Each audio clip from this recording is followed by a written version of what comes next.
Welcome back, welcome back. Ethiopia, a country that many outside Africa still associate with the desperate famine of the 1980s. But now the country also plays a leading role in African affairs. It's the home to the African Union. It sent troops into neighbouring Somalia to keep out the Islamists, and this month represented Africa at the G20 summit in London. I met Prime Minister Zenawi in London and started by asking him if he thought that Africa was going to be the most vulnerable continent during this economic crisis. Prime Minister, the IMF recently said that 15 of the 21 countries that are going to be hardest hit or most vulnerable to what's happening in the crunch crisis are in Africa, 15 out of 21. Do you think that's likely to be the case? Is it inevitable that Africa will be the main sufferer? It is likely to be the case unless something is done to prevent it. And I think the point that needs to be made is when we face the crunch in Africa, it's not just that people are unemployed, it's that people could die from hunger. And it's things such as the vulnerable peace we have, fragile peace we have in Liberia or Southern Sudan, being jeopardized as a result of this crisis. And in fact, you said on one occasion that Africa could go under or could be plunged into the conflicts of the past between the various countries unless something's done. Yeah, the thing is, over the past few years, things had begun to look up, positive developments in the continent, and now those hopes have been dashed by the crisis. And that could reignite conflicts across the continent. Is there any danger that as a result of this crisis there could be famine like there was famine in 1984? Well, the famine of 1984 was precipitated by drought in Ethiopia and the Horn of Africa in general. The famine that could emerge as a result of this crisis is likely to be silent across the continent in terms of not swaths of territory that are drought affected, but people suffering hunger quietly across the continent. That's the most likely scenario as I see it. Who do you blame for this crisis? Or President Obama said, well, we shouldn't play the blame game. He said, you know, but we're all responsible. But I mean, who do you blame? Do you blame one country or one part of the world particularly for this economic crisis? Well, there are, I think, a lot of blame to go around. Even Africa needs to share in the blame because it has not prepared itself for such an eventuality. And so there is a lot of blame to go around. But I think the developed countries were the origin of this crisis, and they have the resources to help everyone overcome this crisis, and I think it's incumbent upon them to help. A couple of years ago in an interview with Time magazine, you said about Ethiopia's invasion of neighbouring Somalia that it was a tremendous success, you said. Looking back now, when you have a situation where thousands have fled their homes, it's been declared a failed state, Somalia. There's even concern that that more extreme group, the Shabab, is getting in the ascendancy and so on. Looking back now, do you still think your invasion of Somalia was a success, or it should have gone further? Well, my definition of success then was primarily in terms of preventing a jihad that the extremists in Somalia had declared on Ethiopia and the Horn of Africa in general. We had stopped that. So to that extent, it's been successful. But at the moment, I can say that it's been even more successful than I thought then, because among other things, the political route of the Shabab is no longer as widespread as it was when we intervened. There is a split now amongst the Islamists. The moderate Islamists have rejected the jihadist elements and have joined the peace process. Indeed, the leader of these groups has now become the president of Somalia.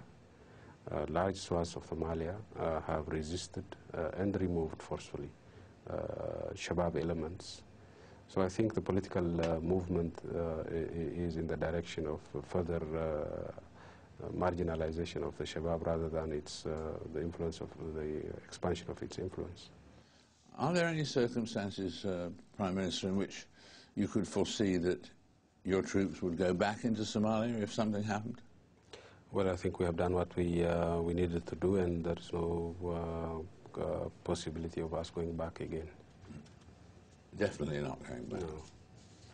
And now there were quotes the other day that among the quotes of the new president of Somalia that you just mentioned, Sharif Ahmed, that he was previously chairman of the Council of Islamic Courts as well, that you forced out. And he was quoted as saying in the past that Ethiopia is the hated enemy and an expansionist and racist regime. Do you think you're going to be able to work with this man?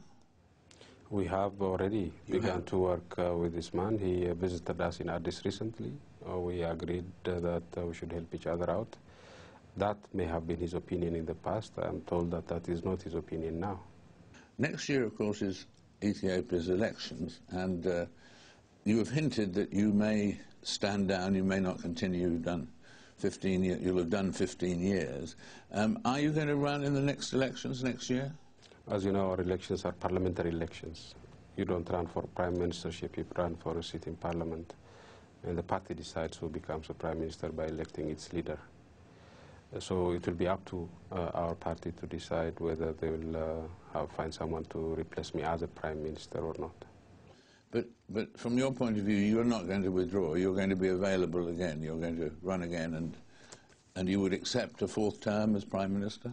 My preference is that there should be somebody else to replace me. You prefer that? Yeah. So that you're not definitely giving up, but you think that is your preference? That is my preference, and I hope that that will be the preference of the party too. What would be your ambition in terms of what would you like to achieve if you step down, before you step down, in the remaining time you have in this period in power? I mean, what would be your ambition? Would it be a settlement of the border dispute with Eritrea, for instance? Or is that not possible? My main concerns would be with sustaining the fast growth we have achieved over the past 5-6 years, further consolidation of our reforms, political reforms in the country, and yes, if we could get a settlement of the problem with Eritrea, that would be icing on the cake. Icing on the cake. Not likely, but icing on the cake. As you look back over your period in office, you've been frank about the fact that maybe in 2005 the police and the security forces overreacted after the election there, and the number of people that were killed by from various, some say 193 down to 46 and so on, but that was an overreaction. Is that a mistake, or are there other mistakes that you would do differently if you were doing it again? I think only angels would say they never make mistakes. I'm sure there are many mistakes that I have made over the years. All I can say now is that whatever mistakes I made was not for lack of goodwill, but for lack of capacity. Prime Minister, thank you very much indeed. Thank you. Thank you very much. Earlier this month, Barack Obama made his first visit to the Muslim world as President of America. The destination was Turkey, and the message was simple: America is not at war with Islam. But Turkey, Obama's chosen platform for this visit, is an unusual example, of course. It's a secular state with a Muslim majority. Could that become representative? Can Islam and Islamic civilization flourish alongside Western values of democracy and human rights? It's a question posed in The Crisis of Islamic Civilization, written by the former Iraqi cabinet minister Ali Alawi, who joins me now. Ali, welcome. Thank you, Mr. Dean. The crisis of Islamic civilization, not the Islamic faith, though, is it?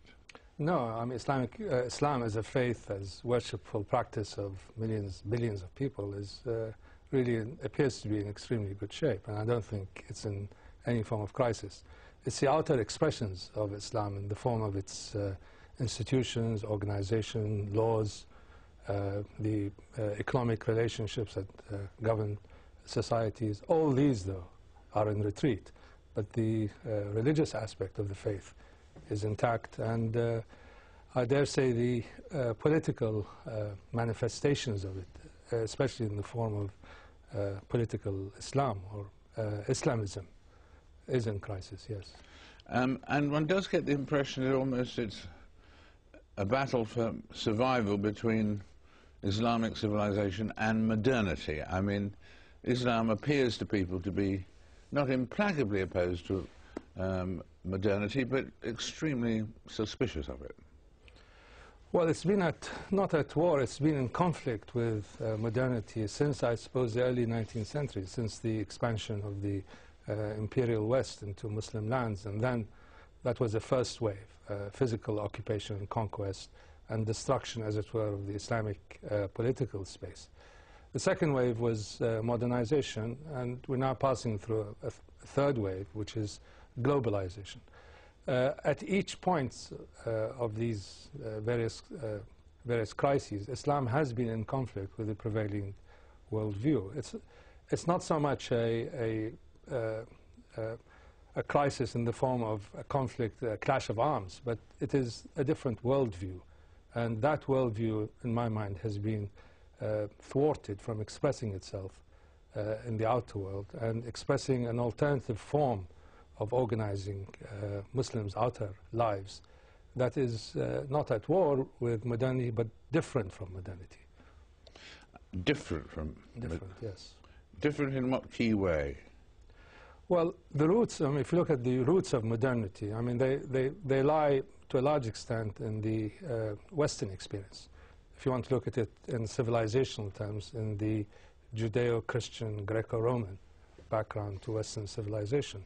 Now, Islam has had a different historical trajectory, and it might aim at achieving the same or similar types of outcomes, but not necessarily through the same intellectual perspective or through the same institutional and legal forms that